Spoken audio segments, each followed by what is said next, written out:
بسم اللہ الرحمن الرحیم۔ قربانی کے مسائل سے متعلق آج ارادہ ہوا کہ ان مسائل سے متعلق ایک کلپ ریکارڈ کروا دیا جائے اور لوگوں کو قربانی کے بیسک مسائل بتائے جائیں۔ لوگ بہت زیادہ جو سوالات پوچھتے ہیں تو اس پہ میں نے کچھ اشارے لکھ لیے اپنے سامنے، تاکہ جو سوال بہت زیادہ پوچھے جاتے ہیں میں ان کے بارے میں ریکارڈ کروا دوں۔ تو میں انشاءاللہ یہ جو قربانی ہے اس کے بالکل شروع سے لے کے آخر تک ترتیب سے کوشش کرتا ہوں کہ مسائل بیان کروں، اور جو مسائل بہت زیادہ پوچھے جاتے ہیں اللہ تعالیٰ سے دعا ہے کہ وہ سارے آ جائیں۔ تو پہلا سب سے بڑا مسئلہ یہ ہے کہ قربانی واجب کس پر ہے۔ قربانی واجب کس پر ہے؟ لم سم عوام کی سہولت کے لیے ایک نصاب بیان کرتا ہوں جو علماء بتاتے ہیں 52.5 تولہ چاندی، دیکھ لیے گا نیٹ پر۔ تو اتنی مالیت کا کسی کے پاس سونا ہو یا چاندی ہو یا تجارتی مال ہو، تجارتی مال کہتے ہیں وہ سامان جو بیچنے کے لیے آپ نے خریدا ہے، یا کیش رقم ہو، یا یہ کہ ضرورت سے زائد سامان، ضرورت سے زائد سامان کہتے ہیں وہ سامان جو پورے سال بھی استعمال نہ ہوتا ہو۔ تو ایسی کوئی چیز اگر آپ کے پاس اتنی مالیت کی پڑی ہوئی ہے، یا ایک نہیں دو چار چیزیں مل کے اتنی مالیت کو پہنچ جاتی ہیں، یعنی خلاصہ یہ نکلا کہ آپ کے جو استعمال میں آنے والی چیزوں کے علاوہ آپ کے پاس اتنی مالیت کی مال موجود ہے، اور ضروری خرچے اس میں سے نکال دیں، قرضے نکال دیں، وہ سب نکال کے بھی اتنے پیسے آپ کے پاس بچتے ہیں 50 55 60 ہزار تک، تو پھر آپ پر قربانی واجب ہے۔ یہ بہت مختصر بتا رہا ہوں کیونکہ اگر میں اس کی نصاب کی ڈیٹیل میں گیا تو پورا کلپ اسی میں نکل جائے گا۔ تو لم سم ایک بتا رہا ہوں آپ کو کہ اتنا اماؤنٹ کسی کے پاس ہو تو اس پر قربانی واجب ہے۔ پھر بھی سمجھ میں نہ آئے تو اس بارے میں میرے دوسرے کلپ یوٹیوب پہ آپ کو مل جائیں گے، یا دوسرے علماء سے آپ تفصیل پوچھ لیں، وہ انشاءاللہ آپ کو ڈیٹیل بتا دیں گے، کیونکہ نصاب میں اگر میں زیادہ ڈیٹیل میں گیا تو بہت ہی لمبی بات ہو جائے گی پھر۔ تو اس پر قربانی واجب ہے۔ بڑا مسئلہ یہاں پر ایک یہ اٹھایا جاتا ہے کہ کیا گھر کا سربراہ اگر قربانی کر لے تو سب کی طرف سے کافی ہو جائے گی، یا جو بھی صاحب نصاب ہے جس میں بھی استطاعت ہے اس پر الگ سے قربانی واجب ہے؟ اس میں فقہا کا اختلاف ہے۔ بعض علماء کی رائے یہ ہے کہ ایک آدمی اگر گھر کی طرف سے قربانی کر لے تو سارے اہل خانہ کی طرف سے کافی ہو جاتی ہے، اور اس کے بارے میں بعض تابعین سے آثار منقول ہیں، مصنف ابن ابی شیبہ کی روایات ہیں، لیکن ہماری رائے یہ ہے، اور بر صغیر کے علماء کی رائے یہ ہے، اور امام ابو حنیفہ رحمہ اللہ تعالیٰ کی بھی رائے یہی ہے کہ ہر شخص پر الگ سے قربانی واجب ہے اگر وہ صاحب نصاب ہے۔ اور اس کی دو دلیلیں بہت مضبوط ہیں۔ سب سے مضبوط دلیل رسول اللہ صلی اللہ علیہ وسلم کی حدیث ہے، من وجد سعة لأن يضحي فلم يضحي فلا يقربن مصلانا۔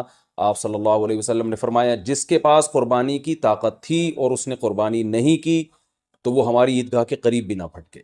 تو اس سے پتہ چلتا ہے کہ جس کے پاس بھی اس طاقت ہے، تو اس میں یہ نہیں ہے کہ گھر کا سربراہ سب کی طرف سے کرے گا، تو یہ جو ہے ایسا نہیں ہے، بلکہ صاف الفاظ ہیں حدیث کے کہ جس کے پاس بھی استطاعت ہے تو وہ اس پر قربانی اس کو کرنی پڑے گی۔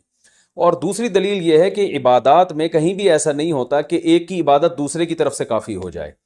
تو اس پر قیاس کا تقاضا بھی یہی ہے کہ جب اسلام میں کوئی بھی ایک عبادت دوسرے کی طرف سے کافی نہیں ہوتی تو یہ کیسے ممکن ہے کہ قربانی جو مستقل ایک سنت ابراہیمی ہے وہ ایک کرے اور دوسری کی طرف سے بھی وہ خود بخود ادا ہو جائے؟ تو یہ اس کا بھی تقاضا ہے۔ بعض حضرات یہ دلیل دیتے ہیں کہ حضرت ابو بکر اور عمر رضی اللہ عنہما قربانی نہیں کرتے تھے۔ اچھا سوری، یہ دوسرے مسئلے کی دلیل ہے۔ تو پہلا تو یہ ہو گیا کہ قربانی ہر صاحب استطاعت پر لازم ہے۔ بیگم کے پاس اگر زیور ہے اور اتنی مالیت کا ہے تو اس پر بھی قربانی واجب ہے۔ پھر وہ الگ بات ہے کہ اس کی طرف سے میاں اس کی پرمیشن سے کر دے، یعنی واجب تو اس پر ہوگی لیکن ضروری نہیں ہے کہ وہ خود کرے، اس کی طرف سے اس کا میاں بھی کر سکتا ہے اس کی پرمیشن سے، اجازت سے، اور میاں اپنی طرف سے بھی ایک کر دے اور بیگم کی طرف سے بھی ایک کر دے۔ یعنی گھر کے ایک فرد کرے گا اور سب کی طرف سے کافی ہو جائے یہ نہیں ہے، بلکہ ہر فرد کو الگ کرنی پڑے گی۔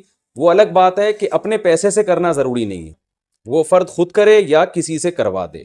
پھر جب کسی سے قربانی کروائے گا تو اس کو پیسے دے، یا جو قربانی اس کی طرف سے کر رہا ہے وہ خود اپنے پیسے استعمال کر لے تو بھی ٹھیک ہے۔ یعنی یہ بھی ٹھیک ہے کہ آپ کے جو ابا ہیں، آپ کے جو والد صاحب ہیں وہ قربانی کر رہے ہیں اور سب بالغ بچوں کی طرف سے کر رہے ہیں، پیسے کسی سے نہیں لے رہے تو بھی ٹھیک ہے، کوئی حرج نہیں ہے۔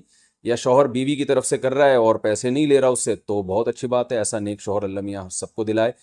تو یا بیگم صاحبہ کر رہی ہیں اپنے خرچے پہ اور میاں کی طرف سے بھی کر رہی ہیں، میاں سے پیسے نہیں لے رہی، تو سبحان اللہ، بہت اچھا لگا آپ کو سن کے، تو ہمیں بھی بہت اچھا لگا۔ تو یعنی پیسوں کا ہر ایک کا ڈالنا ضروری نہیں. اچھا یہ بھی ایک مسئلہ ہوتا ہے کہ بڑا بھائی کر رہا ہے سب کی طرف سے اور سب سے آدھے آدھے پیسے لے رہا ہے قربانی کے, وہ یا تھوڑے تھوڑے پیسے لے رہا ہے, باقی پیسے اپنی جیب سے ڈال رہا ہے, تو بھی ٹھیک ہے. یعنی جس کی طرف سے قربانی ہو رہی ہے اس کے لیے خود سے پیسے یعنی خرچ کرنا ضروری نہیں ہے, اس کی طرف سے اگر کوئی اور خرچ کر دیتا ہے تو بھی ٹھیک ہے, چاہے پورے پیسے خرچ کرے یا آدھے پیسے خرچ کرے. قرضہ لے کے بھی قربانی کی جا سکتی ہے. آپ کے پاس اگر پیسے نہیں ہیں تو آپ قرضہ لے کے کر سکتے ہیں, اگر آپ کو یقین ہے کہ میں یہ قرضہ بعد میں لوٹا سکتا ہوں. البتہ قرضہ کھا کے قربانی ٹھیک نہیں ہے کہ آپ نے کسی کا قرضہ دینا ہے, وہ مانگ رہا ہے, دروازے پہ کھڑا ہوا ہے, وہ دے نہیں رہے اور آپ اس کے پیسوں سے بکرے کاٹ رہے ہیں آپ, یہ ٹھیک نہیں ہے. یہ آخرت کے لیے بھی نقصان دہ ہے اور وہ بکرے کے لیے تو نقصان دہ بہرحال ہے ہی ہے. تو ایک مسئلہ تو یہ ہو گیا. دوسرا مسئلہ یہ ہے کہ قربانی کیا واجب ہے یا سنت ہے؟ تو اس بارے میں بھی دونوں رائے ملتی ہیں علماء کی. جو علماء کہتے ہیں سنت ہے وہ بھی عام سنت نہیں مانتے بلکہ سنت مؤکدہ. سنت مؤکدہ کا مطلب جو نہیں کرے گا قابل ملامت ہوگا. اور امام ابو حنیفہ رحمہ اللہ تعالیٰ کی رائے کے مطابق یہ واجب ہے, اور اس کی دلیل وہی ہے کہ پہلی بات تو یہ کہ عبادت ہے, اور عبادت میں احتیاط کے پہلو کو ترجیح دی جاتی ہے, کیونکہ احتیاط اسی میں ہے کہ اس کو اگر واجب قرار نہیں دیتے تو بہت سے لوگ قربانی کا فریضہ چھوڑ سکتے ہیں اور اس بات کا خطرہ موجود ہے کہ قیامت میں ان کو گناہ نہ ملے. تو اس لیے احتیاط کے پہلو کو ترجیح جائے گی. اور مضبوط دلیل امام حنیفہ کی قرآن نبی صلی اللہ علیہ وسلم کی وہی حدیث ہے, من وجد سعة لأن يضحي فلم يضحي فلا يقربن مصلانا. آپ صلی اللہ علیہ وسلم نے فرمایا جس کے پاس قربانی کی گنجائش تھی اور اس نے قربانی نہیں کی وہ ہماری عیدگاہ کے قریب بھی مت پھٹکے. آپ صلی اللہ علیہ وسلم 10 سال مدینہ منورہ رہے, ہمیشہ آپ صلی اللہ علیہ وسلم نے قربانی کی ہے. بعض حضرات یہ دلیل دیتے ہیں کہ حضرت ابو بکر اور حضرت عمر نے قربانی نہیں کی اپنے دور خلافت میں, اس سے پتہ چلتا ہے کہ قربانی واجب نہیں ہے. تو یہ دلیل اس لیے درست نہیں ہے کہ حضرت ابو بکر اور حضرت عمر رضی اللہ تعالیٰ عنہ مسکین تھے, غریب تھے, اگرچہ مسلمانوں کے خلیفہ تھے, لیکن یہ ان کی ایک کوالٹی تھی کہ اتنے لاکھوں مربع میل کے مالک ہونے کے باوجود وہ پیون زدہ کپڑے پہنتے تھے.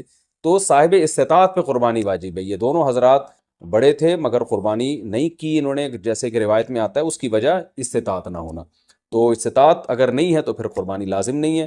بلکہ اگر آپ قرضہ لے کے قربانی کرو گے اور خطرہ ہے کہ میں قرضہ ادا نہیں کر سکتا تو پھر تو جائز ہی نہیں ہے آپ کے لیے, کیونکہ دوسروں کا حق دبا کے آپ کے لیے عبادت کو کی وجہ آوری یہ ٹھیک نہیں ہے.